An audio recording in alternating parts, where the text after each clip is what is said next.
ओम नमो भगवते वासुदेवाय। स्वागत है आपका हमारे चैनल पर।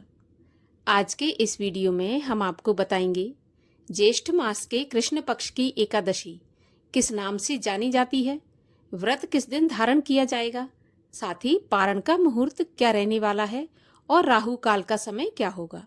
इस सब के बारे में आज के इस वीडियो में हम चर्चा करेंगे।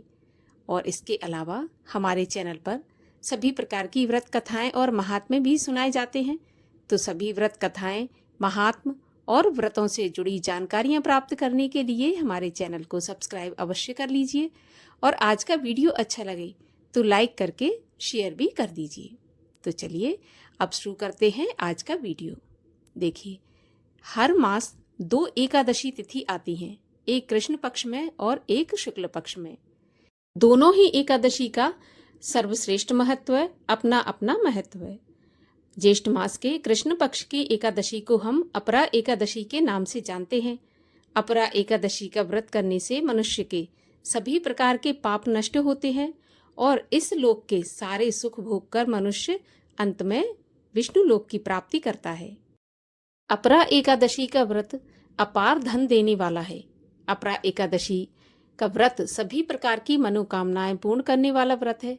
जिस मनुष्य की इस संसार में सर्व सुख प्राप्त करने की इच्छा है, धन धान्य पुत्र संतान आदि प्राप्त करने की इच्छा है, उसे अपरा एकादशी का व्रत अवश्य करना चाहिए।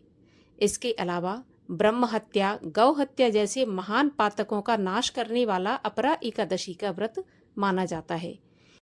वैसे तो वर्ष की सभी एकादशी अपने आप में महत्वपूर्ण है और हर एकादशी का अपना अपना महत्व है, परंतु अपरा एकादशी का व्रत करने से मनुष्य को पृथ्वी लोक के सारे सुख प्राप्त होते हैं और अंत में विष्णु लोक की प्राप्ति होती है।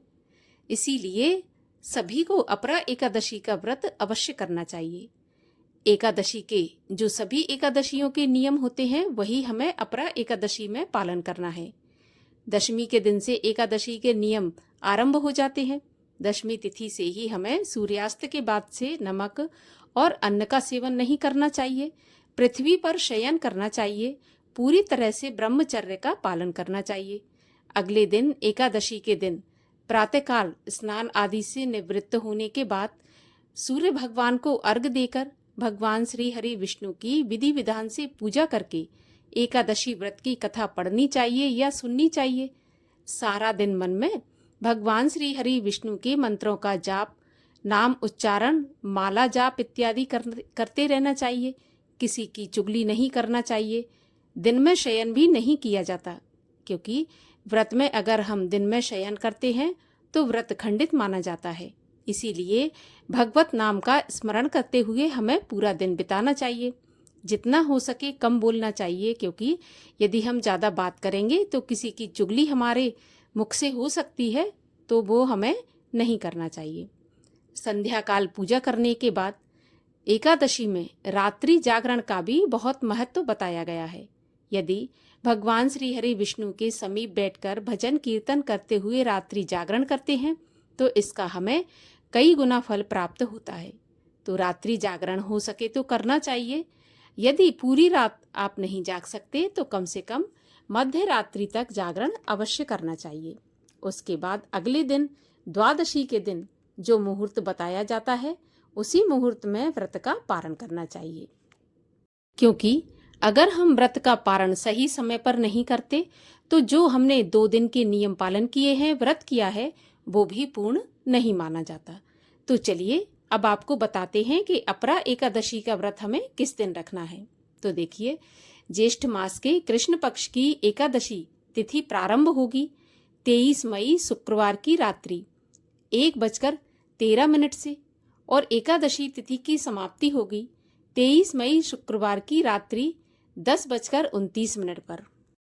अब एक प्रकार से देखा जाए तो शुक्रवार को ही तड़के ये तिथि प्रारंभ होगी और शुक्रवार की रात्रि में ही समाप्त हो जाएगी। तो उदया तिथि में हमें एकादशी तिथि प्राप्त हो रही है 23 मई शुक्रवार के दिन। इसी दिन सभी वैष्णव जन और सभी गृहस्थ जन व्रत रखेंगे।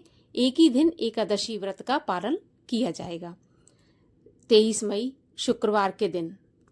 राहु काल का समय रहेगा 10:30 से 12 बजे तक।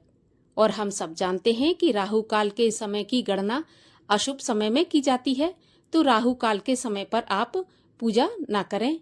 राहु काल के समय में की हुई पूजा सार्थक नहीं मानी जाती है। अब हम बात करते हैं कि व्रत का पारण कब करना है। तो देखिए 24 मई 2025 शनिवार के दिन सुबह 5:46 से 8:59 तक हमें व्रत का पारण कर लेना है। और व्रत के पारण करने से पहले आप किसी ब्राह्मण को भोजन करा दें, नहीं तो किसी एक ब्राह्मण के भोजन की सामग्री आप निकाल कर रख दें, उसमें दक्षिणा रखें, क्योंकि दान किए बिना व्रत का पारण पूर्ण नहीं माना जाता। तो दान आप अवश्य करें।